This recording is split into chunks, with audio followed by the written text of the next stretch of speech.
Então, gente, uma boa, quase boa noite, né? Para todas e para todos, né? Nós estamos iniciando a nossa segunda reunião deste semestre do nosso grupo. A relatoria vai ser da Karina Martins de Aguiar, né? Que é minha orientanda, a mestranda, e o texto dela trata do tema da intersubjetividade, de um ponto de vista fenomenológico, e especificamente a partir do ponto de vista de um filósofo importante nessa área, na fenomenologia, que é o Dan Zahavi, né, que é um dinamarquês.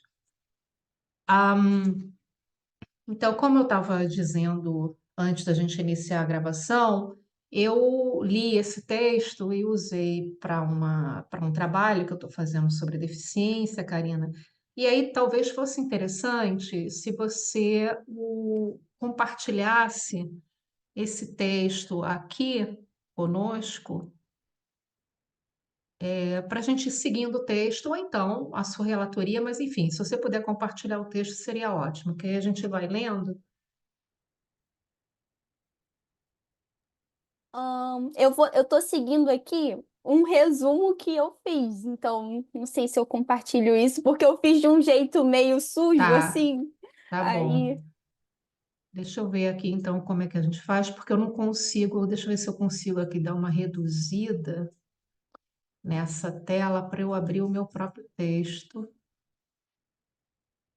Tá, eu não tem como consigo. dividir a tela, professora. Você bota metade, o zoom e a metade o texto. Ou se É. você quiser Ah, tem compartilhar o razão. texto aí.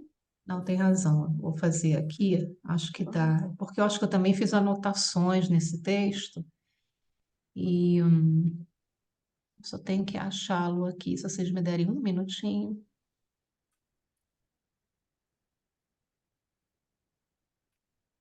Uhum. Tá aqui na minha tela. Bom, mas vamos começar para a gente não perder um tempo, não é verdade? E aí eu vou encontrando este texto aqui. Ah, eu já sei onde ele está. Porque, em verdade, este texto, embora a Karina tenha o colhido possivelmente lá da academia né, do Dan Sarravi, ele foi publicado num livro e foi isso que sucedeu. Eu li diretamente do livro. Então, ele já foi publicado, acho que é uma publicação de 2011, salvo engano. Então, vamos iniciar, que aí eu vou encontrando aqui nos meus alfarrábios aqui, enfim, digitais, e a gente inicia. Pode iniciar, Karina. Então, boa tarde, gente. Eu queria começar só introduzindo o porquê de eu ter escolhido esse texto. Eu até comentei com a Camila, que faz aula com a gente, Carlos, né, na outra matéria, que é difícil escolher um texto para o NTDH, porque eu fico um texto que vai ser do interesse de todos e ao mesmo tempo que não seja muito específico. Eu quis escolher um texto que conversasse com um segundo capítulo da dissertação, da minha dissertação, que eu quero tratar, que eu estou tratando de Honneth e o Zeeman Dickel nessa questão de como a nossa identidade pessoal ela é afetada pela intersubjetividade. Então, a questão do olhar do outro ou não olhar do outro, essa relação do outro, até o Honneth coloca como uma estrutura intersubjetiva da identidade pessoal. Aí eu estava lendo sobre isso e queria entender um pouco melhor sobre o que é a intersubjetividade na perspectiva fenomenológica. Aí eu encontrei esse texto, foi justamente lá na academia.edu do Dan Zahavi, que ele mesmo fala que é uma visão geral sobre o que a fenomenologia trata sobre o tema da intersubjetividade. Então, eu achei um bom texto introdutório para ter uma visão realmente geral como a fenomenologia entende esse tema. Então, ele já começa dizendo que existe uma crítica feita aos fenomenólogos de que eles, não, na verdade, não tratariam muito bem da intersubjetividade, porque eles colocam muito foco na subjetividade e assim tratariam mal o tema da intersubjetividade. Só que o Dan Zahavi já começa dizendo não é bem assim, né? A intersubjetividade, na verdade, tem um papel muito importante na fenomenologia. Não à toa, o primeiro filósofo que usou sistematicamente o termo intersubjetividade foi o Russell, né? Um autor fenomenólogo. E aí ele pretende nesse texto apresentar alguns pontos em comum entre os fenomenólogos sobre o que seria a intersubjetividade. Embora existam ricas, variadas e até conflitantes ideias sobre o tema dentro dos fenomenólogos, ele tenta apresentar alguns pontos em comum. É E nesse, aí, nesse primeiro momento, porque assim, a gente sempre faz isso, né? Porque existem, enfim, um pessoal que está entrando agora e não entende, não sabe nem o que que é fenomenologia, né? E está correto, né? Completamente plausível isso, né? Então seria interessante se a Ana e a Karina, que estudam mais tempo esse tema, o Carlos ele está com contato talvez com a fenomenologia desde o semestre passado, mas eu também não sei se a gente abordou muitos textos sobre fenomenologia, né? Então, eu pediria apenas que a Ana e a Karina, se a Ana puder ligar o vídeo dela, obviamente, falassem assim, fizessem assim, se vocês fossem falar para alguém o que que é fenomenologia, o que que vocês diriam? Ana, o seu vídeo está pela metade. Eu tô. Ah, agora foi. Ah, tá. Eu estava tentando resolver exatamente isso. Professora, desculpa. Imagina. É, a pergunta, sobre o que seria fenomenologia, Se você fosse falar para uma pessoa que nunca teve contato com esse tema, com essa uhum, filosofia, como é que você uhum. explicaria isso de forma sintética, assim, para ela entender de forma geral? Do que se trata?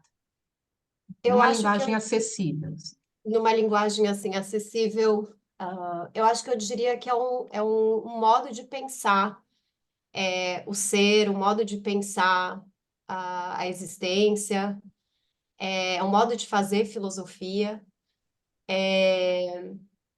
E que eu acho que pensando aqui nesse campo nosso, né, a fenomenologia tem algumas preocupações mais características, né? Então, por exemplo, essa questão da consciência, essa questão da experiência, da percepção, da intersubjetividade, né? E como essa intersubjetividade se dá. E, e eu acho que nesse texto, né, que a Karina trouxe, eu gostei bastante do texto, Karina. E para mim é muito claro que a fenomenologia dá conta desse tema da intersubjetividade, né? E que ela supera justamente aquela ideia de que a gente não tem como conhecer a experiência do outro na medida em que a gente só conhece a nossa própria, né? A nossa consciência está encerrada aí dentro dessa caixa, dentro da nossa cabeça, então a gente não tem como conhecer a experiência do outro. E eu acho que o Dan Zahavi, ele traz, por meio da visão de outros fenomenólogos, né, como Merleau-Ponty,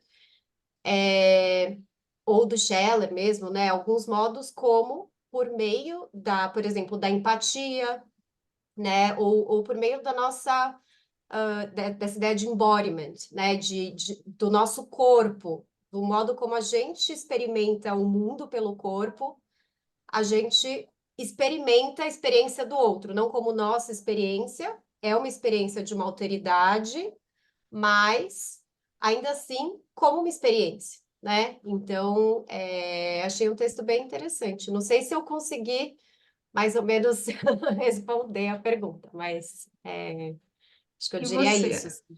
Ótimo, Ana, perfeito. E você, Karina, como é que você, se tivesse aquele. Tinha um livrinho chamado, acho que aquela coleção Passo a Passo, enfim, não sei se existe mais essa coleção, em que tinha assim, fenomenologia, vida, família, pessoa, enfim, tem vários, né, termos, deficiência, né?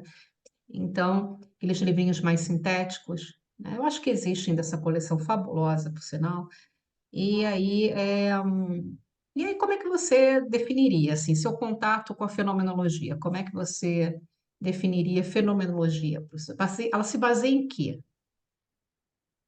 bom, é, Eu diria que é uma tradição filosófica, é uma forma de fazer filosofia, em que é muito ligada com a questão da experiência, como a Ana falou. E uma coisa que eu lembro de característica forte da fenomenologia é sempre essa questão que, ao contrário do que ficou muito popular da visão de Descartes, de separar mente e corpo, na fenomenologia é enxergado como um todo. E a importância da corporificação, da encarnação, tem essa importância. Então, nós não somos uma mente escondida por trás de um corpo. Na fenomenologia, essa questão de estar no mundo ou de estar em um corpo é muito importante. Tem até o Merleau-Ponty fala que é um termo-chave na fenomenologia, a incorporação, que é essa ideia de como os seres humanos são orientados corporalmente no tempo e no espaço. Então, a fenomenologia leva em conta isso. E é muito importante, por isso, essa questão da a perspectiva única de cada um, porque cada um tem a sua própria experiência. Eu não posso experienciar aquilo que você vive da mesma forma que eu vivo, experiencio as minhas próprias experiências. Então, é isso que eu lembro quando eu penso em fenomenologia. Não sei se ficou muito Isso. confuso. Eu acho ótimo essas contribuições de vocês. A gente poderia, então, dizer que ela trabalha com algumas palavras-chave, né, que seriam consciência, intencionalidade, percepção. Nesse termo percepção, é um termo amplo, né, e nele estão contidos sentimentos, sensações, recordações, né? Ah, além disso, além desses termos chave, a gente poderia trazer um outro termo-chave, né, que seria a própria experiência, né? Fenomenologia lida com o fenômeno, né? O fenômeno, que é aquilo que aparece no mundo, né? Tudo aquilo que aparece no mundo, né? É um fenômeno. E, e ela lida justamente com esse aparecimento desses fenômenos. Então, sentimentos, sensações ou sentimentos, eu estou apenas dando exemplo, o amor, o ódio, a vergonha, a angústia, o medo, enfim, recordações do passado, memórias, mas também ela tem um olhar para o futuro, né? Ou seja, ela lida também não só com o passado e com o presente, mas ela também é prospectiva, ela lida também com percepções futuras, com as chamadas projeções, né? Que não é projeção no sentido psicanalítico, é projeção no sentido de projetar, né, alguma percepção de forma intencional para o futuro, né? No sentido de constituir, de fazer, melhor dizendo, de fazer, realizar projetos futuros, né? Então tem muito a ver com projeções, tem muito a ver com essa questão dos projetos futuros. Lida também com termos como perspectivas, horizontes, outros termos fenomenológicos, aspecto, lado, olhar, escutar, falar, ou seja, também relacionada com os cinco sentidos, né? Lida também em determinadas fenomenologias, obviamente, com o corpo, né? Mas esse corpo, como a Ana e a Karina já disseram, não é um corpo puramente físico, no sentido, e também separado da mente, no sentido cartesiano, e muito menos um corpo puramente fisiológico, mas um corpo que é chamado psicofísico, também chamado de psicossoma, daí vem a palavra psicossomático, então, ou seja, um corpo que é um soma, que é uma união entre mente e corpo físico, né? Então, ela lida com tudo isso e ela lida com uma coisa muito importante, que são as experiências, né? Sobretudo aquelas experiências, não apenas, mas eu diria que tem uma relevância muito grande, são as experiências em primeira pessoa, contadas em primeira pessoa, narradas em primeira pessoa, né? Tem um aporte, para muitos autores, não só uma filosofia, mas também uma metodologia, né? Um método, né? de se aproximar de um determinado fenômeno. Esse fenômeno pode ser um fenômeno que atinge a mim como sujeito, que atinge a Karina como um outro sujeito, né? Mas também pode atingir a própria sociedade, né? Uma comunidade, a sociedade. Então, ela lida com isso. E como é que nós. E aí vem um termo-chave dentro da fenomenologia, que é esse termo que eu reputo talvez o mais importante, que é a questão da consciência, né? Bom, eu teria que ficar falando aqui do ponto de vista filosófico, como era no passado, a gente não tem tempo para isso, mas ela lida com uma expressão que se chama consciência intencional, né? Ou seja, a consciência ela não se forma de forma isolada, não é? Assim, ela não é uma coisa que se coloca no mundo, né? Mas ela é ela é intencionalmente constituída, ou seja, toda consciência é consciência para, né? Consciência dirigida ou consciência dirigida ao outro, a uma a um fato no mundo, a determinadas coisas no mundo. Então, toda consciência ela tem esse direcionamento. É só vocês pensarem em termos práticos, só vocês pensarem quando nós olhamos, olhamos para, quando nós sentimos, sentimos alguma coisa, porque estamos em relação a esta coisa, ou sentimos um sentimento por alguém, né? Então, todas essas preposições que compõem, né, as nossas ações, os nossos movimentos no mundo, é que conferem, é que dizem que nós somos conscientes, que nós somos sujeitos conscientes, que nós temos consciência, né? Então, a consciência, ela é formada a partir desse direcionamento, né? Seja da nossa visão, seja da nossa audição, do nosso olfato, da nossa recordação, dos nossos sentimentos, das nossas sensações, são sempre direcionadas, né? E é a partir disso que a gente diz que um ser humano, poderia também ser um animal não humano, tem consciência, não é? Ah, então, a consciência é sempre uma consciência para, né? É sempre uma consciência dirigida a, né? E isso que se denomina de consciência intencional. Toda consciência é intencional. E esse termo intencionalidade é um termo muito importante, não só para a filosofia, não é? Mas também, filosofia fenomenológica, mas também para o próprio direito, né, para a compreensão de determinados institutos jurídicos, né, como a vontade, a autonomia, as ações, enfim, tomadas de decisões e por aí vai, né? Então, seria basicamente isso por enquanto, né? Eu vou deixar, então, a Karina hoje ela está discutindo um texto sobre intersubjetividade, como é que essa intersubjetividade ela se forma? Ah, sim, um outro ponto, a fenomenologia, ela trabalha, a do Merleau-Ponty, ela trabalha com o sujeito, né? Então, não com o sentido propriamente de pessoa. Aqui também a gente teria que fazer outro parênteses para a gente fazer uma distinção de sujeito e pessoa. Não vamos entrar nesse particular. Mas quando a gente fala um linguajar fenomenológico, ele vai falar sujeito, subjetividade, intersubjetividades. Esse é um linguajar fenomenológico, tá certo? Então, hoje ela vai tratar aí de um tema importante para a fenomenologia, que é como se constitui, outro termo fenomenológico, constituição, como se constitui a intersubjetividade, né, entre os seres humanos, tá certo? Então, Karina, você está com a palavra.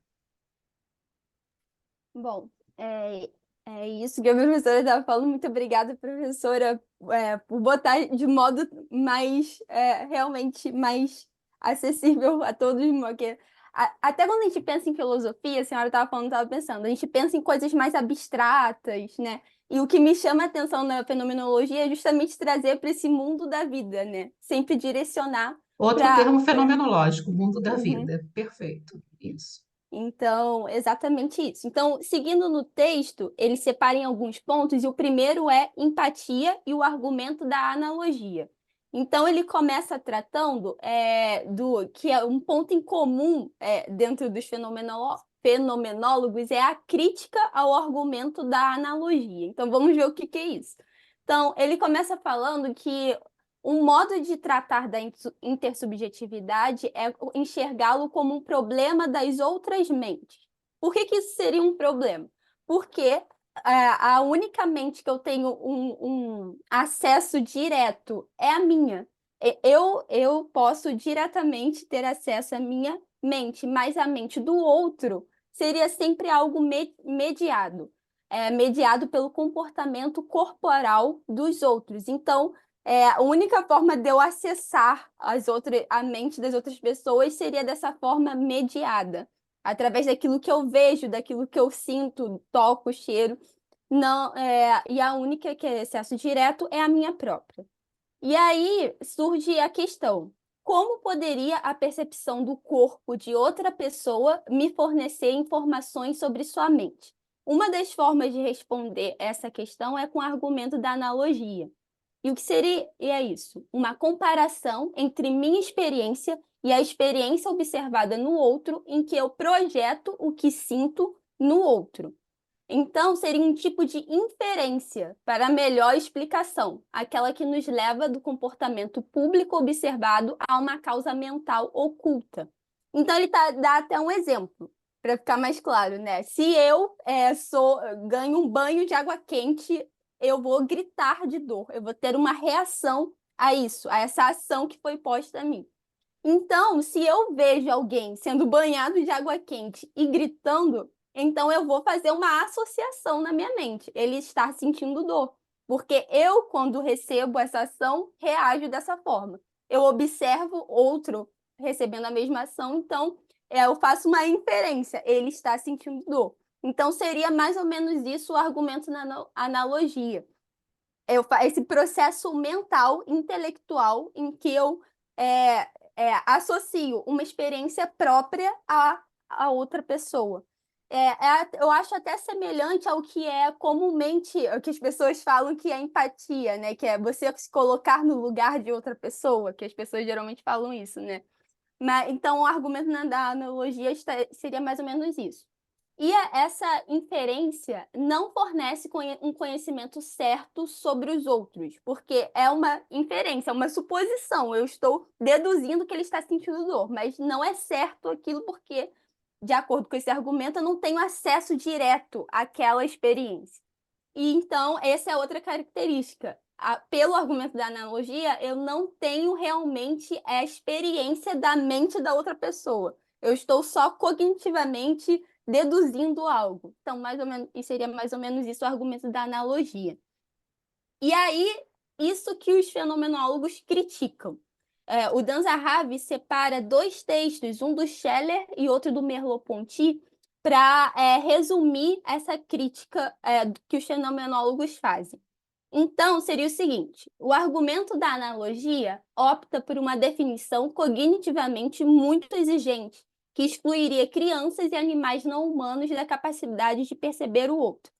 O que isso quer dizer? Você falar que para você perceber outra pessoa, você ter empatia por outra pessoa, você precisaria ter um desenvolvimento cognitivo muito elevado, realizar um processo muito complexo que excluiria as crianças, que a gente vê que crianças têm sensibilidade e responsividade a outras pessoas desde muito cedo. Então, seria inviável dizer que aquela criança está tendo todo esse processo mental, quando na verdade, não seria necessário tudo isso para poder dizer que eu estou percebendo outras mentes. Não sei se está ficando claro, gente. Se vocês não estiverem entendendo o que eu estou falando, pode me interromper. E aí, esse seria um ponto. Um outro ponto seria que o argumento da analogia se apoia na similaridade entre o modo que meu corpo é experienciado por mim e o modo que o corpo do outro é experienciado por mim. No entanto, percebo o meu corpo de modo interno e proprioceptivo, e o corpo do outro de modo visual, ou seja, são maneiras distintas. Eu não percebo a mim mesmo do mesmo modo que eu percebo a professora. Então, o argumento da analogia erra nesse sentido também. Assim, o argumento parte de uma pressuposição de que aquilo que vemos são criaturas com mente, sendo a principal questão, então, tratada na analogia como interpreto os fenômenos expressivos e não se eu estou realmente diante de uma outra criatura com uma mente ou não, porque ele já parte dessa pressuposição, que aquela é uma criatura com uma mente e eu só estou aqui fazendo um trabalho cognitivo de interpretar o que ela está sentindo, sendo que não é isso a questão principal. E aí ele segue aprofundando a crítica, trazendo primeiro o ponto do Shelley. E ele questiona duas pressuposições cruciais do argumento da analogia. O argumento assume que o meu ponto inicial seria a minha consciência, a qual tenho acesso de modo direto e sem mediação. E é esta autoexperiência puramente mental que me torna possível o reconhecimento dos outros. Só que isso implica que só posso compreender estados psicológicos que eu mesmo já experienciei. Então, eu até pensei num exemplo. Se eu levo em conta o argumento da analogia, isso quer dizer que eu só posso compreender, por exemplo, o luto de alguém se eu já perdi alguém antes, se eu mesma já passei pelo luto. O que seria errado, porque eu posso ser empática a alguém que está passando por uma situação de luto, mesmo que eu não tenha passado por isso eu mesma. Então, é por isso a crítica do Shelley, né? Não sei se o exemplo é adequado, mas eu pensei nisso. E, além disso, o argumento assume que nunca temos direto acesso à mente de outra pessoa, não podendo experienciá-la. Isso é um ponto bem grande para os fenomenólogos, que para a fenomenologia, nós temos sim acesso direto à mente de outra pessoa. Aí Scheller nega que o nosso autoconhecimento inicial é de natureza puramente mental e antecede nossa experiência e nossos próprios movimentos e ações expressivas. Então, é outro ponto que ele critica. Nosso autoconhecimento inicial não é só uma coisa mental, intelectual. Não, o nosso conhecimento envolve o todo, o nosso corpo, nossas ações, as nossas ações, tudo isso faz parte do nosso autoconhecimento. Ele também nega que o nosso conhecimento básico dos Só um outros seja minutinho, de natureza. Karina. Vocês estão conseguindo entender? Murilo, Johnson, Carlos, como é que está indo? Está indo? Está conseguindo? Sim, Tá? para mim está Sim. perfeito. Eu li o texto antes também. Isso é importante. Eu imprimi o texto, estou acompanhando pelo texto aqui. Tá bom. Mas acho que tá. Tá Acho que fluindo. tá indo. Murilo, Sim, estou conseguindo entender. tá? Então vamos continuar, Karina. Então, o primeiro ponto foi esse, que o nosso autoconhecimento não seria puramente mental, e também nega que o nosso conhecimento do outro seja de natureza inferencial. Então, para Não, ele, perdão, isso... eu cometi um lapso aqui. A Raquel também está aqui, né? Eu não sei se ela está escutando, mas ela está aqui presente, né? A Raquel também estava querendo entender mais da fenomenologia. Não sei se ela está conseguindo falar no momento, mas ela está aqui também presente. Desculpa, Raquel. Seja sempre bem-vinda. Vamos lá, Karina. Então, seria problemático afirmar que a intersubjetividade é um processo de duas etapas, sendo a primeira a percepção de comportamentos sem sentido e a segunda uma atribuição de sentidos psicológicos de modo intelectual, separando assim comportamento corporal do sentido psicológico escondido por trás dele. Então, isso daí não seria possível na visão do Shelley. O autor defende que em um encontro face a face, não somos confrontados com um mero corpo ou com uma psique escondida, mas com um todo unificado, o que ele chama da unidade expressiva. Então, esses encontros face a face, de olhar diretamente para outra pessoa, não só olhar, mas os outros sentidos físicos também são importantes e revelam diretamente os estados mentais das outras pessoas, não é algo escondido por trás, né? Continuando, a crítica agora é do Merleau-Ponty. O autor argumenta que emoções não são fatos psicológicos escondidos na consciência. Então, ele segue aqui na mesma linha do Shelley. Mas tipos de comportamentos ou estilos de conduta que são visíveis do lado de fora, de modo que existem na face, nos gestos corporais e ações, sendo assim diretamente acessíveis ao outro. Merleau-Ponty rejeita a ideia de que minha vida experiencial seja uma sequência de estados internos inacessíveis a qualquer pessoa além de mim mesmo. Pelo contrário, na sua opinião, a nossa vida experiencial é, acima de tudo, uma relação com o mundo. E aqui ele coloca essa importância do Merleau-Ponty, da questão de nossa relação não só com o outro, mas com o mundo. E aí, na parte final desse tópico número 1, ele coloca alguns pontos gerais dos fenomenólogos, não especifica o autor em si. Karina, tem Então, um ponto que eu acho que é importante aqui também. Tem um ponto aqui que eu acho importante também no Merleau-Ponty, que ele diz que ah, deixa eu ver, tais emoções, não é, existem, né? Ele coloca isso aqui. Tais emoções existem, como Merleau-Ponty ele mesmo argui, né? Em face daqueles gestos e não algo escondido por trás daqueles gestos, né? E ele diz também que tudo isso, né, é acessível diretamente para uma outra pessoa, não é? Por meio desses gestos corporais e dessas ações, né? Então não tem apenas a questão da incorporação, né, que é o embodiment, né, que é a incorporação no mundo, né, ou a corporificação, mas também tem a questão de que esses gestos, né, de um outro, né, como é que eu percebo que uma pessoa está sentindo a mesma coisa que eu estou sentindo, né?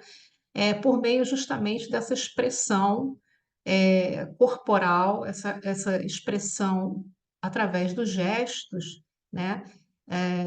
Do estilo de conduta, né? Que se torna visível para mim neste outro, né? Então, isso também é um ponto aí que eu considero importante. Então, a vida experiencial, isso que faltou aqui, na visão do Merleau-Ponty, assim como também na visão do Scheller, ela é diretamente acessível, né, para, enfim, numa relação intersubjetiva, ela é diretamente acessível, ela não é indiretamente acessível, né? Então, faltou esse ponto aí importante. Karina, pode continuar. isso. Então, continuando, essa parte final do ponto 1, ele coloca algumas visões gerais dos fenomenólogos. Então, ele diz que eles concordam com uma abordagem perceptiva incorporada para tratar da intersubjetividade. Esse é um ponto. Também que a nossa percepção da presença corporal dos outros é diferente da nossa percepção que temos de objetos físicos. Então, nós percebemos um outro ser humano de uma forma diferente que eu percebo, sei lá, uma pedra ou uma mesa. Então, por exemplo, percebemos os outros como um corpo vivo, um corpo que está ativamente em relação com o mundo. Aí ele cita aqui o Sartre para dizer: o corpo do outro é sempre dado a mim em uma situação ou contexto significativo, que é codeterminado pelas ações e expressões do corpo. Esse ponto ele vai retomar mais tarde no texto.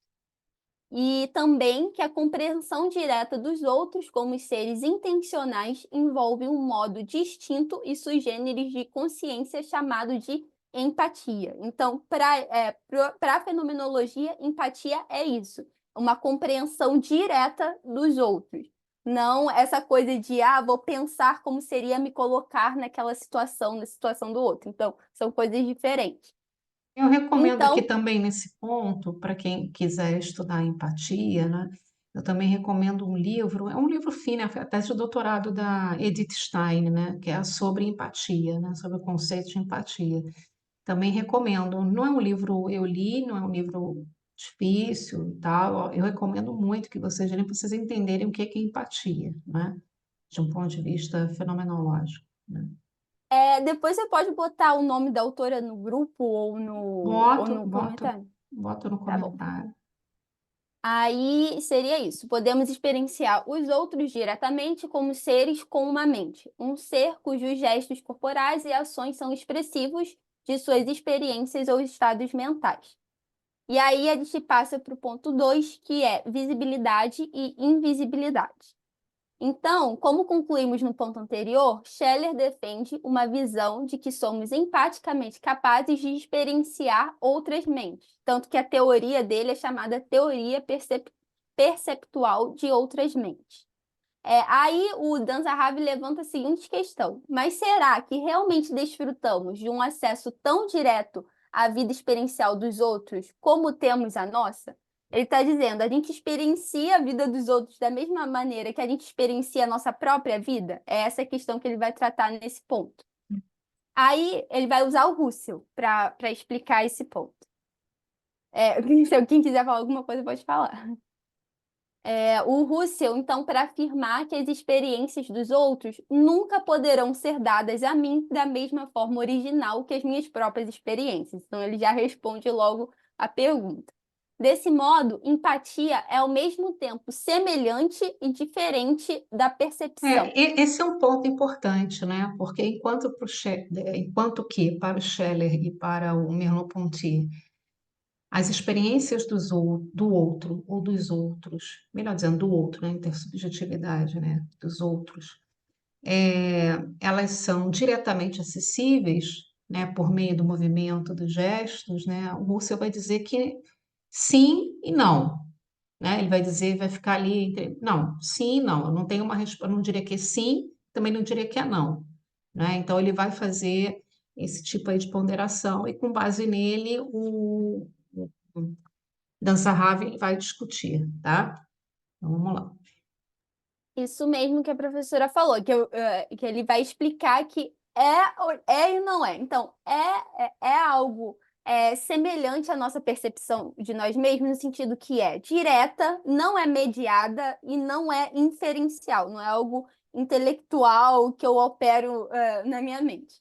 Mas, ao mesmo tempo, é diferente porque não nos oferece a presença completa daquela mente na nossa experiência.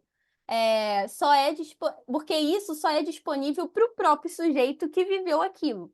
Claro. Então, a experiência do outro, para mim, é apenas exibida, mas para ele mesmo é vivida. Então, existe uma diferença. Eu acho esses termos, né? Para mim, ela é vivida, né? A experiência, quando eu passo por ela, ela é vivida, né? A experiência do outro não é vivida por mim, ela é exibida a mim, né? Exibida no sentido de que ela é apresentada, né? A mim, ela é mostrada para mim, né? Exato. Então, existe aí uma diferença nesse sentido, né? Que é importante. Nesse sentido, eu não posso dizer que eu experiencio diretamente a experiência do outro, a vivência do outro, né? Eu posso encontrar, eu posso acessar isso, obviamente, visualmente, né? Eu posso encontrar semelhanças com a minha própria experiência por meio dos gestos, então, nesse sentido, é diretamente acessado. Mas, por outro lado, o que ele vivenciou, embora nós tenhamos passado por um mesmo sentimento de terror, ou de medo, de amor, né? Eu entendo que ele está amando, eu entendo, como é que estou falando? Eu percebo que ele está amando, né? Porque eu sei o que é o amor, mas o amor vivenciado por ele eu não tenho acesso a isso, né? O que se passa dentro, no interior daquela pessoa, né? Então, é nesse sentido de que é, é acessível, mas não totalmente acessível, né? É similar, mas não é totalmente similar, né? Então, é direto, mas também é indireto, né? Então, é isso que ele está querendo dizer. Isso, e ele vai desenvolver isso aqui falando do seguinte: existe um tipo de acesso de segunda e de terceira pessoa até, que seria essas experiências de subjetividade estrangeiras, mas que é diferente do acesso de primeira pessoa. Então, é possível experienciar mentes de modos diversos. E até nesse ponto eu entendo um pouco melhor o porquê que a fenomenologia dá tanta importância às experiências de primeira pessoa, às narrativas de primeira pessoa, o ponto de vista de primeira pessoa. Porque sempre vai ser diferente do que a própria pessoa contando do que eu contando por ela, porque eu já experienciei de um modo diferente do que ela própria. Porque seria impossível eu transmitir da mesma forma. São modos diferentes de acesso. Então, achei isso esclarecedor nesse texto do Danzahar. E aí, ele continua dizendo: a diferença desses modos é constitutiva. É precisamente por causa dessa diferença que podemos afirmar que as mentes que experienciamos são outras mentes. E aqui o Russell fala que se não fosse essa diferença do modo que eu percebo a mim e percebo ao outro, o outro se tornaria parte de mim. Então, eu perderia essa diferenciação. Então, essa diferenciação é tão importante que ela é constitutiva dessas Da diferentes intersubjetividade, né? Ela é Exatamente, constitutiva dessa intersubjetividade, a diferença, né? Porque senão seria exatamente. igual a mim, não seria diferente de mim, não é? Então, ao mesmo tempo que é igual, é diferente. Eu acho muito interessante, né? Eu também achei Bom, essa parte muito interessante e esclarecedora para entender realmente o que ele está tentando dizer sobre essa intersubjetividade. E aí, a vida experiencial do outro transcende a sua expressão que experimentamos. Ou seja, nós experimentamos certas experiências do outro, mas a vida desse outro transcende, vai além daquilo que eu sou capaz de experimentar, daquilo que é exibido a mim. Existe mais sobre a mente do outro, é uma parte que é inacessível ou invisível, por isso o título, né? Visível e invisível. Mas isso não quer dizer que a parte que podemos ver e acessar não seja experiencial. Ele está dizendo, existe algo no outro que vai ser sempre invisível a mim, que vai ser impossível de eu acessar. Mas isso não anula o fato de que aquilo que eu vejo é experienciável, né, que eu posso realmente experimentar diretamente a parte que é acessível. E aí, então, nossa experiência do outro seria, num certo sentido, falha, porque não é completa. Mas isso não quer dizer que não devemos confiar na empatia. Há uma diferença decisiva entre a nossa incerteza cotidiana, sobre o que exatamente os outros podem estar pensando, e o pesadelo solipsista. O que é isso? Que alguns autores, até no texto que eu relatei semestre passado, tinha um autor que falava isso. Ah, mas tem as pessoas que, tipo no pôquer, que estão. Eu estou fingindo aqui que eu estou simulação. Isso. interessada, mas na verdade eu estou sentindo outra coisa. Aí eles usam essas situações para dizer que essa forma de construir empatia é errada, porque na verdade eu não estou acessando nada diretamente, a pessoa está fingindo. Exatamente, no porco usa um blefe, exatamente nessa situação. Aí usa essa situação, que não é o cotidiano, não é o normal, para poder desmascarar o argumento da empatia colocado aqui. Exatamente. E aí ele fala, existe uma diferença entre essas situações específicas e o pesadelo do solipsista. O que é esse pesadelo? Que seria Solipsista. solipsista, Isso. Pode falar. Que só existe a minha mente, né? Seria isso. Só eu, na verdade, tudo que eu vejo seria uma ilusão, só a minha mente está sozinha no universo. Então, não faz sentido. Seria forçar muito o argumento.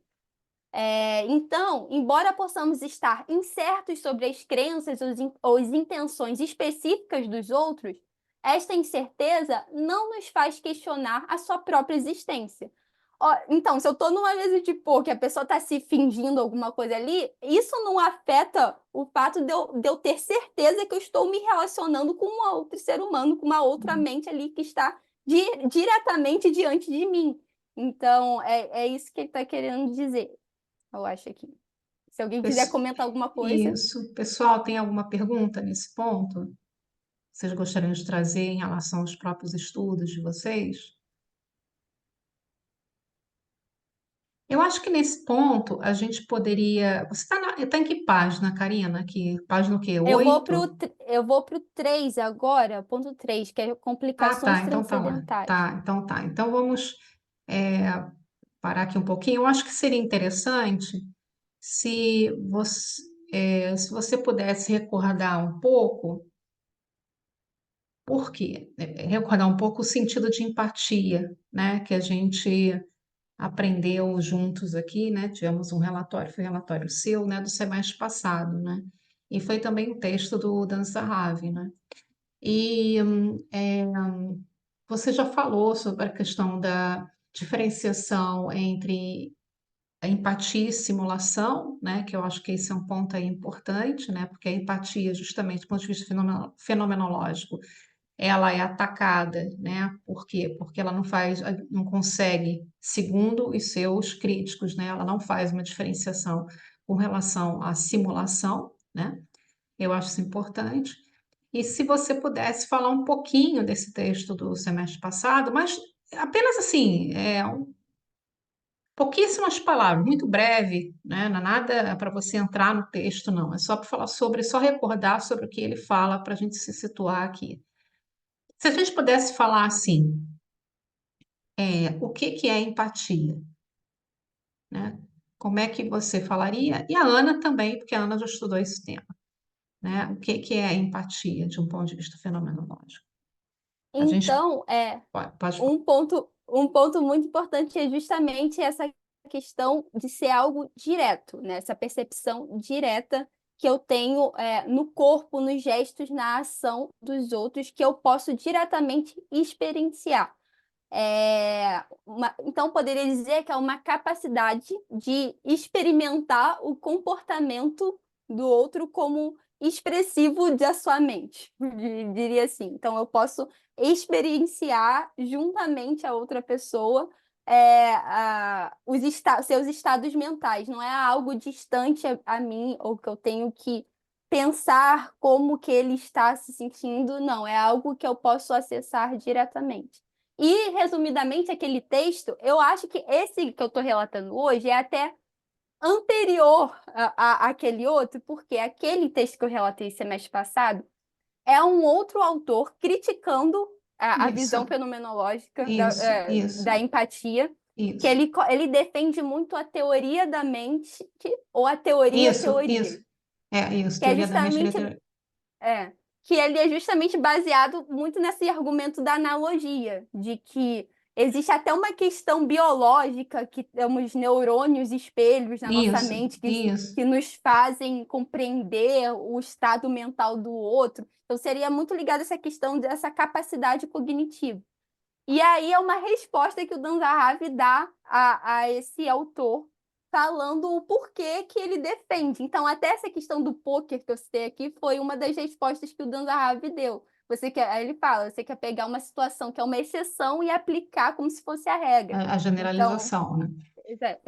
Eu acho isso importante porque a questão da empatia, ela está assim, intimamente ligada à intersubjetividade, né? Porque essa palavra empatia, né, inclusive, ela pode ser pensada como uma intropatia, né? Ou seja, como é que eu introjecto, né, não introjecto, mas como eu percebo em mim a vivência e a experiência do outro, né?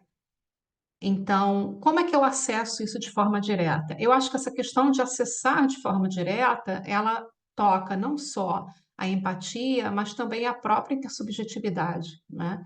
Ou seja, eu só constituo uma intersubjetividade a partir do fato de que eu acesso a experiência diretamente, a experiência do outro. É o que diz o Merleau-Ponty e o Scheller, né? O Russell vai falar, não, não é bem assim, quer dizer, pode ser assim, mas também não é totalmente assim. A gente tem que entender também que se a gente acessa de forma direta, o outro vai ser igual a mim e não haverá diferença. Se o outro é igual a mim, sou eu, né? Não é um outro, né? Então, ele fala isso. E na empatia também tem isso, que é acessar de forma direta, né, a experiência alheia, mas com uma compreensão de que aquela experiência não é exatamente a minha, é de um outro. Senão não poderíamos falar em empatia, não é? Então, eu acho que empatia e intersubjetividade, ambas têm muito em comum. São conceitos assim irmanados. né? Por quê? Porque é você acessar a experiência do outro de forma direta, entretanto, entender que essa experiência, embora eu acesse desta maneira, né, eu não vou acessá-la de forma total ou completa. Eu acho que esse é um ponto. Você acessa de forma direta a experiência do outro ou da outra, mas você não tem um acesso completo a essa experiência, a essa vivência do outro. E eu acho que é nesse sentido que o Russell fala, que é, ao mesmo tempo, a intersubjetividade, eu também poderia dizer empatia também, é ao mesmo tempo que é igual, porque eu acesso de forma direta e eu identifico a experiência alheia como a minha experiência, mas, por outro lado, eu não acesso completamente esta vivência do outro, porque eu não sou o outro, eu sou diferente dele, não é? Então, eu acho que tem esses dois componentes de acessar diretamente e o outro componente, que é o componente de acessar diretamente, sim, mas não acesso de forma total, completa a essa experiência ali, né? Então, são esses dois componentes que eu acho que tem aí na intersubjetividade e também aparece na própria empatia, né? Então, o que que diz a empatia? Justamente isso, que aquela coisa popular, né? Eu me colocar no lugar do outro, mas eu não sou, eu posso me colocar no lugar dele, mas eu não vou viver como ele viveu, exatamente isso, na totalidade que ele viveu aquela experiência. Eu acho também, pensando aqui agora, né, que a diferença da empatia na perspectiva fenomenológica, que seria que, por exemplo, eu chego num lugar e encontro uma pessoa chorando. Eu automaticamente sou afetada por aquilo. Não porque eu pensei, ele está chorando, então ele está triste, então aconteceu alguma coisa, então por isso eu fico triste também. Então eu acho que é isso que a fenomenologia está tentando dizer. Não é por causa disso. Não é por causa desse processo mental. Não, tanto quando eu vejo alguém chorando, eu não preciso pensar em nada. Aquilo às vezes me afeta diretamente. Então aquilo chega a mim diretamente. Eu acho esse ponto interessante da fenomenologia. Sim, eu concordo. Eu acho que, inclusive, se o outro está chorando, não há uma necessidade de você chorar junto com o outro, para você sentir empatia pelo outro, né? É justamente isso. Ou seja, não existe uma coincidência do mesmo sentimento, da mesma sensação. Eu acho que isso é fundamental. Então, eu acho que existe talvez um equívoco, assim, no senso comum, né, de que ser empático é ter o mesmo sentimento que a pessoa teve, ou a mesma sensação que a pessoa teve. E isso é impossível, não é? No sentido de que é Professora, a experiência do outro, não a minha. Eu posso entrar numa conexão com o outro, só um minutinho, Johnson. Eu posso entrar numa ligação com o outro, formar com ele um laço intersubjetivo, posso compreender essa experiência do outro, não é? Posso me sentir tocado por essa experiência, porque pode ser que eu tenha passado por alguma coisa parecida, similar àquela. E nesse sentido, eu me encontro, me associo a ele, que eu acho que tem muito a ver com a empatia, que é essa associação com o outro, não é? Associação com o outro. O Russo chama isso de emparelhamento, né? De associação com o outro. Mas, em verdade, eu não vou chorar ao mesmo tempo, vendo o outro chorando, eu vou chorar, não é? Vendo o outro sorrindo, eu vou sorrir. Eu vendo o outro no estado de êxtase, eu vou sentir o mesmo êxtase naquele momento específico, né? Então eu tenho aí umas diferenciações interessantes, né? Johnson. me parece que a partir do próprio conceito de fenomenologia, no sentido de que é uma percepção que a pessoa tem de um fenômeno, esse fenômeno não pode ser sentido da mesma forma por todas as pessoas, porque cada pessoa vê um fenômeno de um ângulo diferente. Então, quando você parte desse próprio conceito da fenomenologia para a empatia, jamais alguém poderia ter o mesmo sentimento igualzinho que eu tivesse, Claro, porque exatamente. cada Perfeito. sensação é diferente de Perfeito, um para outro. perfeito você está colocando, né? A gente tem um acesso parcial, não é? Direto e parcial, não total, aquilo que o outro está sentindo ou vivenciando, mas não em sua totalidade, não é? Não em sua totalidade e também não em sua completa identidade, que é o que você colocou agora, e eu acho isso fabuloso que você disse, né? Que, assim, não existe, a empatia não significa uma identificação com o outro, né? Então, eu acho que isso é importante a gente compreender, né? Perfeito. Existe um acesso direto, existe um acesso parcial, existe uma semi-identificação com o outro, mas não uma total identificação, não um acesso total à experiência do outro, né? Então, eu acho que isso é fundamental. E um dos pressupostos para ver empatia é justamente o que eu disse. Há uma necessidade das pessoas se emparelharem, né? Ou se juntarem, né? Mais do que se juntarem, se associarem. Só existe empatia quando existe associação, né? Então, esse conceito de associação, retornando ao texto, né, ele tem muito a ver com o que a gente está falando aqui hoje, né, que é a intersubjetividade, que também tem um pouco de associação, né, quando a gente fala em intersubjetividade. Então, vamos continuar aqui, Karina. Eu posso só fazer um comentário? Pode, Posso? Eu estava Ana, claro. esperando todos. É, eu acho que isso que a gente estava falando agora, né, que a senhora estava colocando desse uso convencional, né, da ideia de empatia, a Karina colocou muito bem, né, que por um lado, então, não é um processo racional, lógico, né, né, a pessoa está chorando, logo ela está triste, logo eu também me sinto, mas eu acho que também outro motivo pelo qual é importante a gente pensar na empatia pela fenomenologia, e eu lembrei disso outro dia que eu estava num evento e alguém estava falando lá de animais. Para quem não sabe, eu trabalho com direito animal e estava trabalhando justamente com essa chave da empatia enquanto uma ferramenta para, enfim, lutar pelos direitos dos animais. E aí, uma pessoa na audiência, ao final, colocou que ela achava muito problemático falar em empatia, porque a ideia de empatia seria uma ideia arrogante, né? De dizer, eu sei como você se sente, né? Porque justamente ter empatia é, no senso comum, né? Ter a capacidade de se colocar no lugar do outro. E justamente é isso, né? A fenomenologia não diz isso, né? Ela vai dizer que você consegue participar do mundo da outra pessoa de algum modo, né? E como a senhora colocou, de modo parcial, não é em primeira pessoa, né? Não é em primeira pessoa, é uma experiência de outra pessoa, é experiência sobre a outra experiência.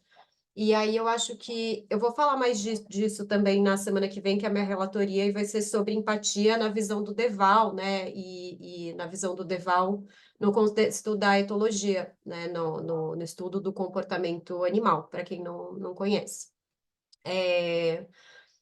Mas isso que a gente já falou em outras ocasiões também, né? A empatia também poderia ser um modo de acessar o Umwelt, né? O mundo próprio de outro ser, né? Então, desse modo justamente incorporado, nessa incorporação compartilhada, a gente poderia compartilhar esse ser do outro, ainda, de novo, que de modo parcial. Então, eram só essas reflexões que eu queria trazer.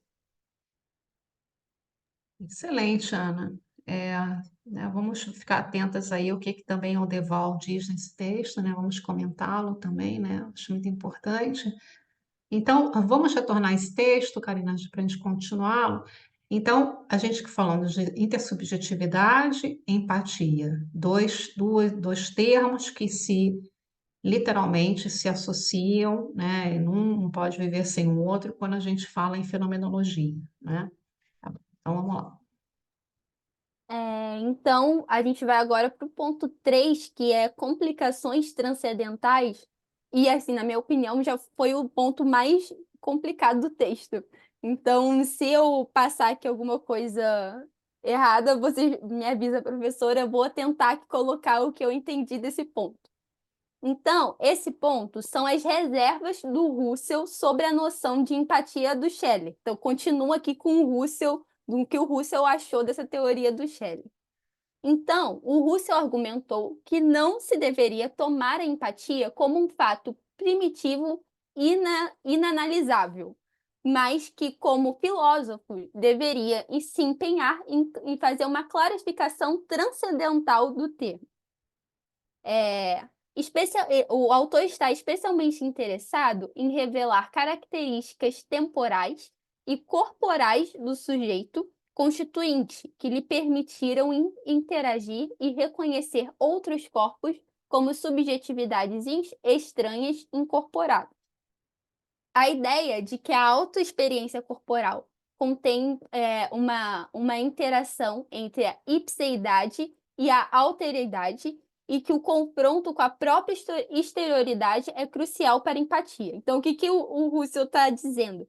Que ele parece que não está contente com essa noção tão básica do Scheller desse contato direto, dessa experiência direta. Ele está falando, a gente pode pensar mais filosoficamente sobre isso. Existem complicações transcendentais.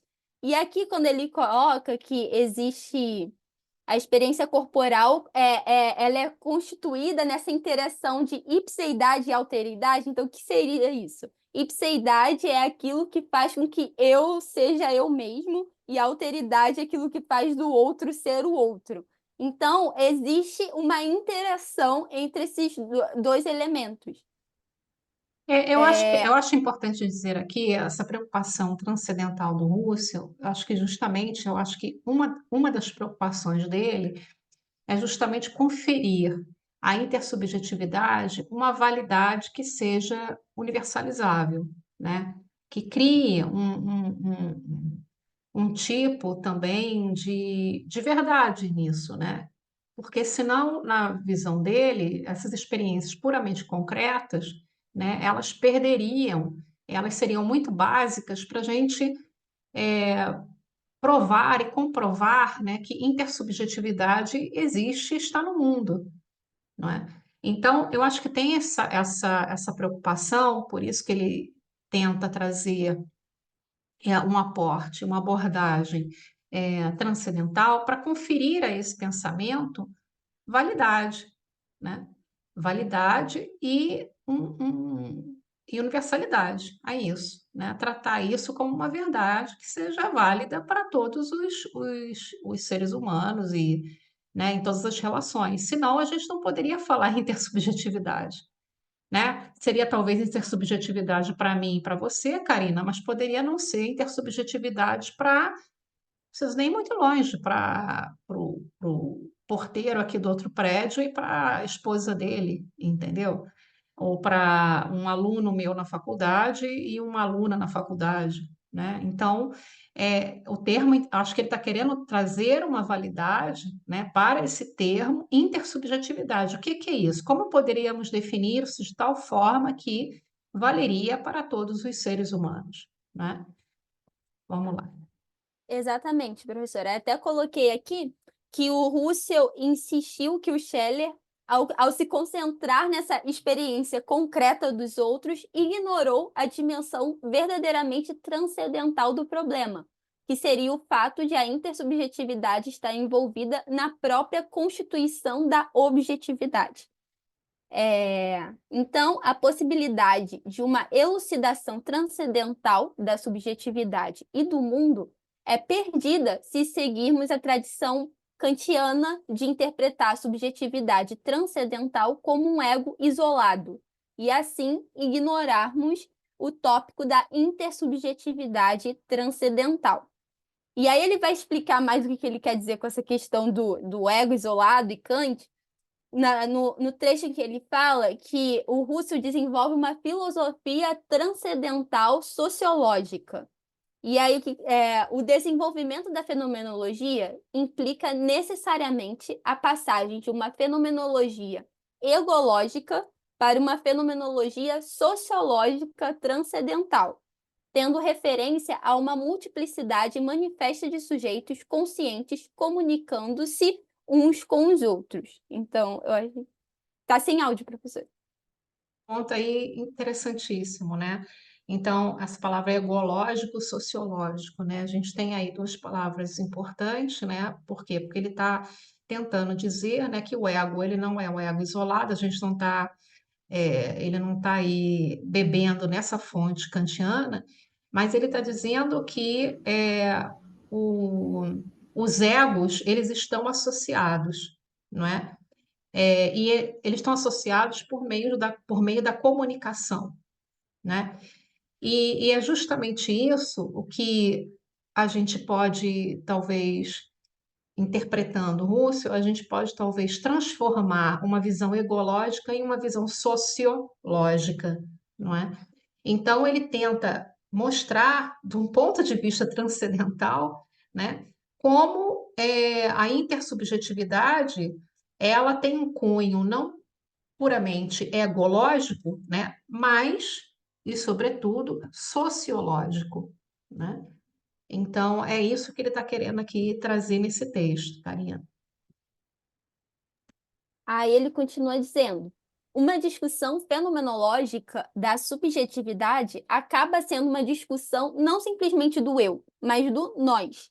Ele escreve que toda verdade e Deixa eu todo. só falar uma coisa. Quando eu estou falando em ego aqui, eu não estou falando, só para dizer, eu não estou falando em psicanálise, não, tá? Ego significa o eu, tá certo? É eu. Eu. É isso. O ego é isso. Então, vamos lá.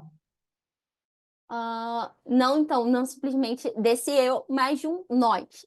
Ele escreve que toda verdade e todo ser tem sua fonte intencional na sociabilidade intersubjetiva transcendental, e que o ser do sujeito transcendental é existir como parte da intersubjetividade transcendental. Nesse sentido, a subjetividade é o que é apenas dentro da intersubjetividade. E aí aqui eu até lembrei do Honneth, né, daquele livro que a gente leu o semestre passado, que ele fala de como esse eu é fundado dentro dessas relações intersubjetivas. Eu achei que conversa bastante com aquela do Honneth. Quer comentar alguma Perfeita. coisa? Eu acho isso ótimo, porque a gente tem que pensar aí como se fossem vários egos, né? São vários egos, forma uma comunidade de egos, né? É assim que, em outros termos, obviamente, o Russell fala sobre isso, né? Nas conferências de Paris. Então, assim, tem vários egos que se unem como, né? Por meio da comunicação, né? Que interagem e por meio dessa interação comunicacional formam uma sócio, né? Uma comunidade, né? Uma sócio, uma sociedade, não sociologia, não, uma sociedade, né? Eu não consegui fazer esse aporte entre ego e sociologia, mas formamos uma sociedade por meio dessa comunicação. E aí não existe um ego isolado, não é? Não existe um sujeito isolado. O sujeito está sempre entre outros sujeitos e se constitui como sujeito por meio dessa comunicação, né?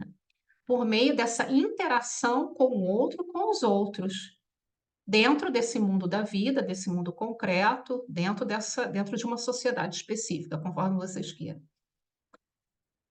Então, só se pode falar em sujeito, ego, sujeito, eu, a mesma coisa, só pode falar em sujeito, em subjetividade, né? Ou seja, tudo aquilo que tem a ver com o sujeito, o que é próprio do sujeito, inserido dentro de uma intersubjetividade, ou seja, inserido entre outros sujeitos, intersubjetividade, entre outros sujeitos, né? Então, eu acho que é basicamente isso. Então, só existe subjetividade dentro da intersubjetividade, né? Não sei se eu Justamente, e aí eu fui muito achei que clara. isso conversou muito quando o Honneth, lá inspirado no Hegel, falou dessa necessidade do reconhecimento recíproco para formar o eu, dessas relações mútuas, né? Então, é isso. Não sei se alguém mais quer comentar alguma coisa, senão eu continuo aqui. Vou continuar. Então, a constituição da objetividade absoluta deve ser entendida como o culminar de um processo intersubjetivo contínuo de cultivo de sistemas de normas cada vez mais novos a níveis cada vez mais elevados. cada nova geração coopera na construção transcendental das estruturas de validade pertencentes ao mundo objetivo, que é precisamente um mundo transmitido pela tradição. E aqui eu termino o ponto 3 e passo para o 4. Importante porque esse mundo intersubjetivo, né, em que nós estamos inseridos, né, que é esse mundo da vida, em que nós interagimos e nos comunicamos com o outro, ele nos transcende, né, no sentido de que ele é transmitido para outras subjetividades que também vão interagir entre elas, né, que também estão umas para com as outras, né, numa relação intersubjetiva, né? Então, essa transcendência, né, eu acho que tem um sentido aí muito interessante que ele está trazendo no texto, que é de transmissão, né? Que é de aquilo que vai para além da gente, né? Ou seja, não teremos somente intersubjetividade neste momento histórico, teremos também intersubjetividade em outros momentos históricos futuros, como tivemos no passado, né? E é isso que confere validade para a intersubjetividade, né? Como um conceito, melhor, como um conceito fenomenológico, né? É justamente que ela é visível em todos os tempos históricos, né? Ela é experienciada, melhor dizendo, melhor do que visível, é experienciada em vários momentos históricos, né? Passado, presente e também no futuro. Podemos projetá-la para o futuro como uma transmissão, né? Como uma transcendência, aquilo que nos supera, aquilo que vai para além da gente, né? Que vai para um outro momento, que vai para o futuro, que nós projetamos essa intersubjetividade no futuro, né? Eu acho isso aí interessante da gente pontuar, tá? Alguma pergunta, gente, sobre esse ponto? Não? Então vamos continuar, Karina. E aí a gente vai para o quarto e último ponto antes da conclusão, que é a importância do encontro face a face. Nesse ponto, ele deixa um pouco o Husserl e vai para o Heidegger. Heidegger, é essa a pronúncia correta? Heidegger. Isso, Heidegger, isso, Heidegger, isso. isso. Porque esse é outro fenomenólogo que também questionou um foco estreito da empatia, né? Então, ele começa dizendo que a noção comum de empatia, que parece que está sendo apresentada, é explicar como um sujeito isolado pode encontrar e compreender outro sujeito isolado, de modo que a intersubjetividade seria um encontro temático entre indivíduos, onde um tenta captar as emoções ou experiências do outro. Ele está dizendo, parece que estão definindo a empatia de um jeito que dois sujeitos sem contexto nenhum se encontram e tentam aqui definir qual é o estado mental do outro. Mas ele diz, não é bem assim o que eu entendo, né? O Heidegger diz que ele acha que isso concebe erroneamente tanto a natureza do self, né, desse eu, quanto a natureza da intersubjetividade. Normalmente, não encontramos os outros como objetos temáticos de cognição. Em vez disso, encontramos num mundo em que ocorre a nossa vida cotidiana e a nossa forma de estarmos juntos e de nos compreendermos uns aos outros é codeterminada pela situação em questão. Então, a crítica de Heidegger destaca duas questões importantes. Em primeiro lugar, levanta a questão sobre o que é mais fundamental, o encontro face a face concreto ou a vida num mundo partilhado. E aí, sobre essa primeira questão, ele vai usar um outro autor para esclarecer, que seria o Schultz. Então, esse autor ele apresenta uma visão equilibrada sobre esse primeiro ponto, que é encontro face a face concreto ou mundo partilhado. Então, qual seria o ponto? Ele considera um encontro direto face a face como o mais básico, no sentido de que todas as outras formas de compreensão interpessoal derivam sua validade desse tipo de encontro. Mas a compreensão interpessoal assume muitas formas, e se quisermos fazer justiça a esta variedade e complexidade, temos de ir além de um foco estreito na empatia. Então, sempre trazemos um conjunto de conhecimento conosco, em cada encontro com um outro. E esse conhecimento passa a servir como um esquema interpretativo, mesmo no caso de interação social direta. Por essa razão, é crucial perceber que a nossa compreensão dos outros nunca ocorre no vácuo. O que ele está dizendo? Esse encontro direto, ele existe e ele é importante, mas é a forma mais básica, porque existe algo além, né? Nós estamos inseridos no mundo, nós temos um conhecimento prévio, nós temos preconceitos, nós temos uma bagagem que vai influenciar na forma que eu experiencio aquele encontro, né? Então, achei isso interessante. Eu diria que interessante isso realmente. Eu acho que a gente poderia dizer que nós temos uma bagagem interpretativa, né, que nós herdamos, né, dos nossos pais, dos nossos avós, das nossas famílias, mas também herdamos dos nossos encontros, das nossas experiências na vida, e é com base nessas interpretações, com base nessa partilha, né, de visões sobre o mundo, sobre a vida, sobre as emoções, é que também isso nos influencia para a gente entender quais são as sensações, os sentimentos, as visões de mundo de um outro, não é? Então, mas tem uma bagagem aí. Quando a gente fala em mundo compartilhado, né, ela está conectada, obviamente, com esse encontro cara a cara, né, com o outro, né, mas também, obviamente, esse encontro cara a cara, a interpretação que eu vou fazer desse encontro, ou das emoções que aquela outra pessoa gera para mim naquele encontro com ela, né, e com ela, portanto, eu formo uma intersubjetividade, mas obviamente que eu estou sendo influenciada por outros encontros, por outras experiências, por outras vivências, né? Enfim, isso é inegável. Então, o mundo partilhado, ele está ali completamente conectado com aquele encontro básico que temos cara a cara com qualquer pessoa, com um desconhecido, com um amigo, com um vizinho, com um estrangeiro, né? Então, acho isso aí que é importante a gente também colocar aqui. É isso que o Dan Zahavi, ele traz, né? Porque ele coloca, o Heidegger critica, vai para um extremo, né? O que o Scheller não tá, então ele fala, né? Nem tanto só uma coisa direta ali do momento, nem tanto vamos ignorar isso, então, por causa disso. Então, ele traz essa visão do Schultz, que seria esse equilíbrio.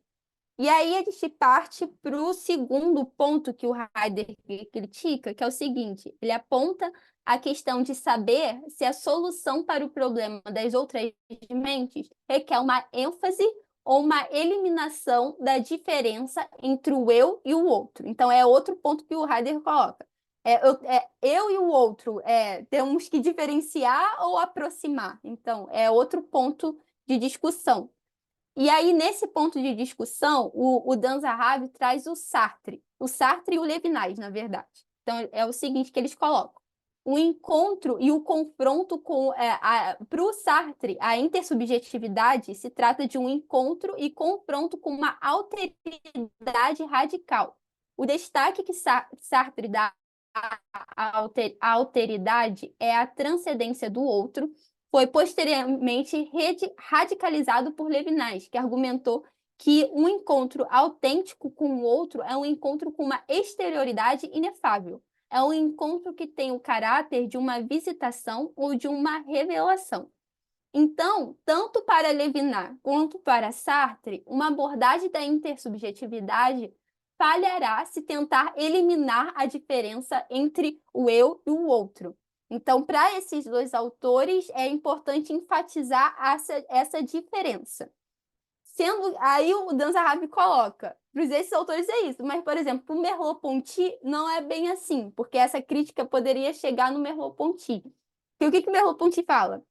Por outro lado, o Merleau-Ponty defende que existe um estado inicial de indiferenciação e que o início da psicogênese é justamente um estado onde a criança desconhece que a si mesma e o outro são seres diferentes. Então, o que está acontecendo? Para o Levinas e para o Sartre, nós temos que considerar essa diferença radical entre eu e o outro.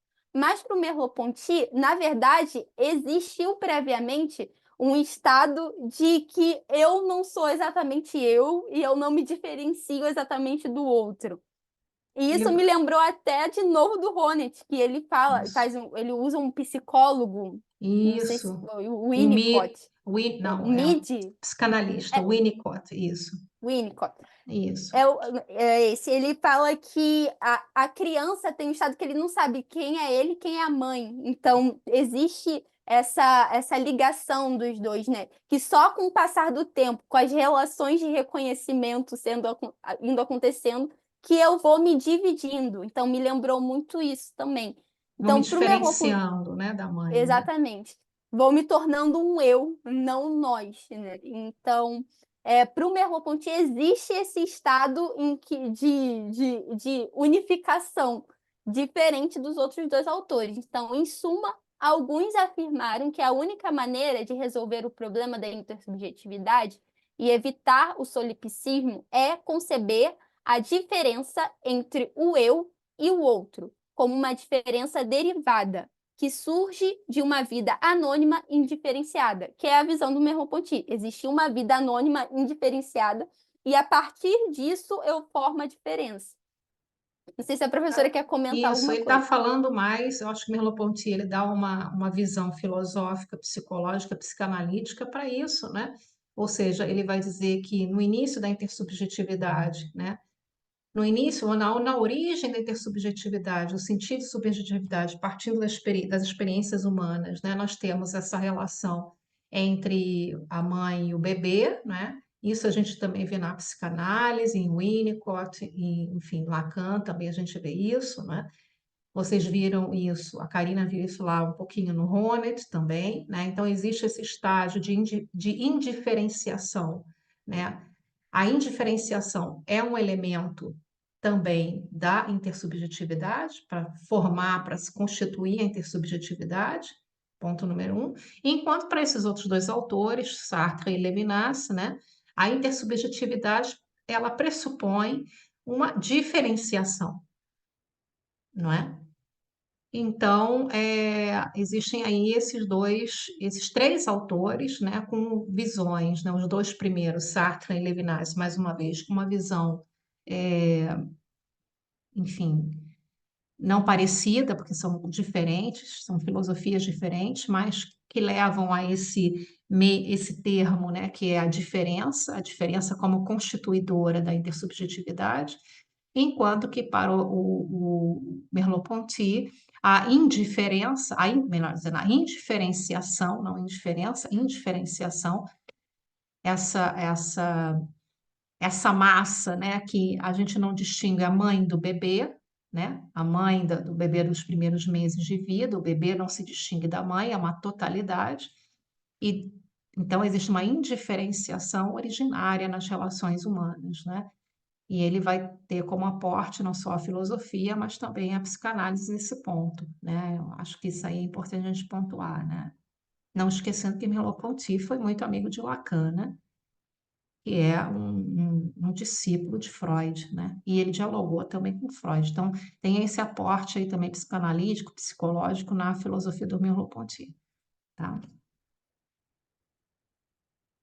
Bom, então, concluindo esse ponto, tem aqui.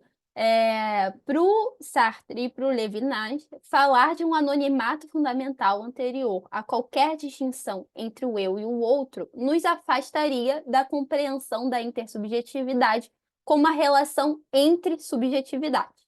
Mas aí tem uma réplica do Merleau-Ponty, o Dança Rápido que coloca, né? Como uma réplica do Merleau-Ponty seria que muita ênfase na diferença irredutível entre o eu e o outro torna incompreensível a sua relação e conexão. Assim, este impasse indica um dos desafios decisivos que uma abordagem fenomenológica da intersubjetividade enfrenta, que é encontrar o equilíbrio adequado entre a semelhança e a diferença que o eu e o outro. Entre a semelhança e a diferença, eu diria entre a individuação e o outro, né? Entre o eu e o outro, né? Entre aquilo que é semelhante e aquilo que é diferente. Eu acho isso aí bem interessante. Vocês conseguiram compreender, gente, esse texto? Entendeu? Mais ou menos. Estão indo. Quem está chegando agora? Johnson e o Murilo. É o É seguinte, claro. Eu entendi mais. com a forcinha, a boa vontade, dá para entender. Murilo. Eu entendi mais ou menos, mas a explicação de vocês esclareceu mais. Como todo aquilo que eu digo, né? Quando a gente inicia estudos, né, de alguma coisa nova, é sempre um pouco mais árduo, né? Até a gente dominar aquele universo que aquelas pessoas estão falando. Então, isso faz parte da própria constituição, né, da gente, né? Ou seja, a gente está em constante aprendizado, né? Então, a vida é isso, a Eu gente está aí baixei um aprendendo. livro chamado Fenomenologia do Espírito.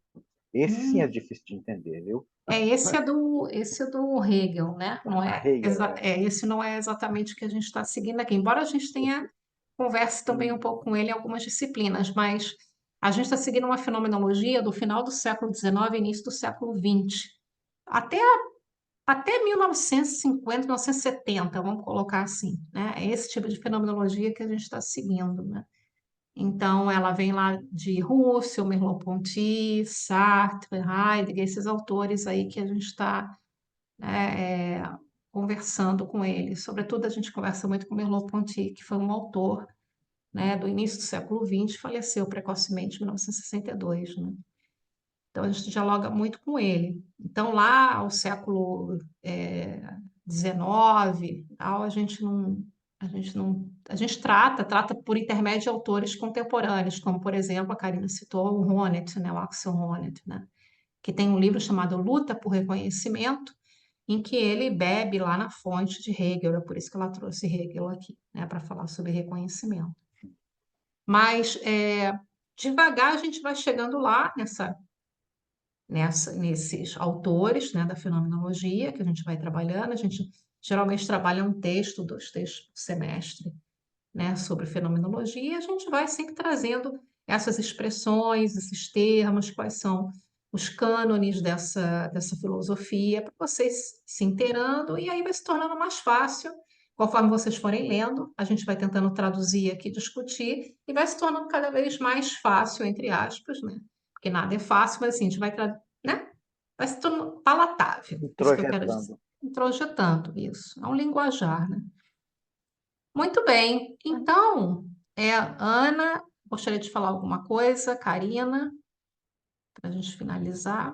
Eu ia falar só que eu não sei se o Murilo tem interesse de entender mais de fenomenologia, mas um livro que me ajudou muito é o do Sokolovsky, é Introdução à Fenomenologia. Verdade, E ele, verdade. assim, ele coloca em termos bem acessíveis de entender, então eu recomendo esse livro aí, se você tiver Vou interesse em colocar entender. aqui, vou colocar esse livro aqui para ela, para vocês. Deixa eu só.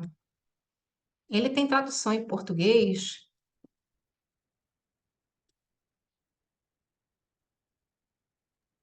Tem sim. Eu acho que eu tenho PDF dele em algum lugar. Esse livro eu recomendei para os alunos há um certo tempo atrás, lá em 2019, porque é um livro que ele, ele é tão didático, né, que você vai percebendo, né, como é a fenomenologia, inclusive, ela é aplicada no nosso dia a dia, né?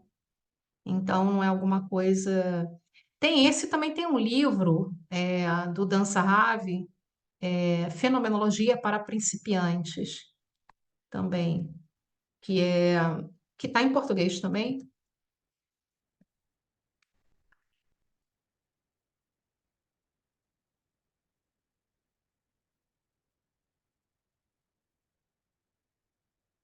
né? Então, eu recomendo para vocês compreenderem, né, do que se trata, embora a gente tenha aqui já falado bastante coisa, né, sobre isso, mas se torna mais fácil quando a gente também lê, não é? É, é isso, gente. Se vocês não tiverem mais nenhuma dúvida, a gente encerra por hoje. Tem esse livro também que eu recomendei da Edith Stein, que o Johnson ele colocou lá no grupo, não é? É, Eu ia colocar no grupo que é só meu, acabei colocando no grupo, aí apaguei lá. então, que ela vai abordar a empatia, eu recomendo também. É um livro também fino, é um livro muito didático também, não é complicado de se ler, também tem em inglês. Eu recomendo muito também. Depois eu vou colocar a indicação lá para vocês no grupo, tá bom? Então, gente, um bom resto de semana aí para vocês. E a gente se vê na semana que vem com o texto da Ana. Qual o nome do texto, Ana? O texto, Putting the Altruism Back into Altruism, The Evolution of Empathy, do Deval. Pois é, então a gente vai voltar a essa questão da empatia, mas voltada para os animais, né? Porque vocês ouviram que a Ana estuda animais e ela colocou ali no chat para vocês, né? E então ela deve aí também tratar de um ponto de vista da etologia, né? Como se estabelece essa ligação, não é? Que tem a ver com a empatia com os animais, né? Entre os seres humanos e os animais e animais entre eles, né? Como é que isso se dá? Essa relação de empatia, né? Afinal de contas, empatia não é apenas para humanos, né? Mas também para animais não humanos. Tá bom? Então, bom aí, será quinta e sexta-feira para vocês, né? E a Para gente, também. muito obrigada. E a gente se vê então na próxima semana com o texto da Ana. Tá bom, Até gente? semana que vem, pessoal. Parabéns, Karina, pela relatoria e pela escolha do texto.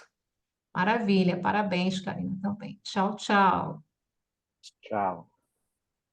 Tchau.